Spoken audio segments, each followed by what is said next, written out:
題目第2條咧就俾咗一個指數函數嘅圖像我哋嘅，咁跟住就想問我哋咧，當 x 係負2嘅時候咧，對應嘅 y 坐標係幾多？嗱，我哋未正式教指數函數嘅，咁我哋唯有咧就用翻我哋上學期學過關於函數嘅方法咧嚟處理翻呢一條數啦。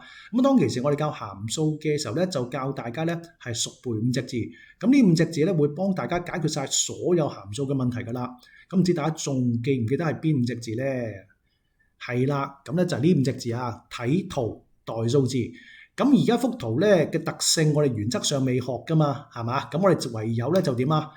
代數字咯，得唔得？咁圖中呢幅嘅圖畫咧，經過咗呢個坐標3、27，咁我哋就將 x 係3代翻入去，將 y 27代翻去左手邊，咁寫出嚟咧就變成27等於翻 a 嘅3次。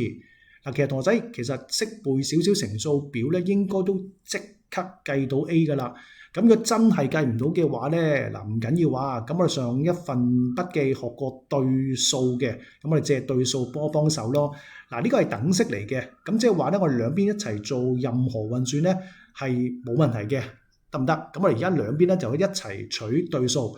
咁啊，對數其中一個特性咧就係，如果你入邊嗰嚿嘢係有指數嘅話咧，咁呢個指數咧就會擺咗去前邊，變成係乘數，咁變成3乘log A 啊。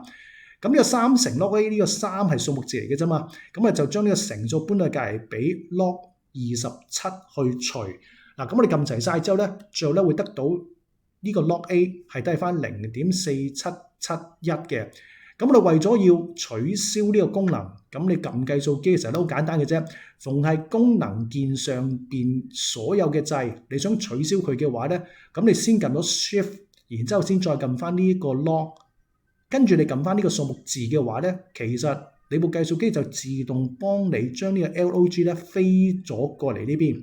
咁做咧你就計到 A 咧係好工整嘅正3嘅。咁啊，事實上頭先一開始嘅時候已經講咗啦，識背乘數表應該都處理到噶啦。3嘅3次方當然係27啦。好，最後做埋呢件事啦。咁咧佢就想我哋再代多次數字啫。咁我哋代翻個負2入去 x 嘅位置度咯。咁再寫嘅時候當然唔會再寫 A 啦。咁個 A 就改咗做3咯，得唔得？咁剩翻亦都係撳計數機嘅啫。咁撳出嚟個爛數唔靚仔係咪？咁你撳翻 A、B、C 咧，咁你部計數機咧好快就會出翻一個好靚仔嘅份數9分之一嘅。